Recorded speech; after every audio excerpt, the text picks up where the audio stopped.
नमस्ते साथी सब, अपने सबके बीच में हम एगो सहयोग मांगे आयल छी। अहाँ सब यदि हमर कॉमेडी वीडियो देखे छी तो अर्जुन भाई के चिंते होबे जते गोटा छी सब गोटा। तो ओकर बर्थडे दिन ओकर एक्सीडेंट भ गेल छै और चोट कनी बेसिए लागल छै। तो हम सब सोचलिए कि जते पैसा लगते ओते में भ जैते, हमरा सब उपाय भ जते, लेकिन बहुत ज़्यादा खर्चा छै। तो मतलब नहीं होते हमरा सबसे ओते आ नहीं ओकर फैमिली से होते। तो ये स्कैनर जे अहाँ सब देख रहल छी, अहाँ सबके जेहे जुड़ैए 10, 5, 50, 100, 1000 जेहे जुड़ैए उहे स्कैनर में यदि अहाँ सब सहयोग कर देबै तो अर्जुन भाई फिर से कॉमेडी लाइन में आ जते और फिर से ठीक भ जते। यदि अहाँ सब ओकरा ठीक देखे चाहे छी तो हम इहे हाथ जोड़ के कहे छी कि जेहे सके छी अपने सब उहे स्कैनर में सहयोग कर दियो। और ओहनो बहुते दिन से हॉस्पिटल में है, जनकपुर से काठमांडू रेफर कर देने है। तो खर्चा कुछ ज़्यादा है तो नहीं सकते ओकर फैमिली नहीं हम ही सब ओते कर सकबे।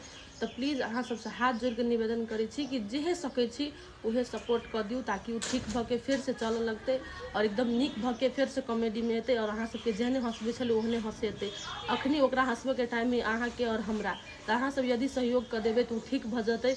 तो बहुत आभारी रहते अहाँ सबके। तो प्लीज़ हाथ जोड़ के निवेदन करे छी कि सहयोग सब गोटा के जेहे होइए सेहे कर देबे। धन्यवाद।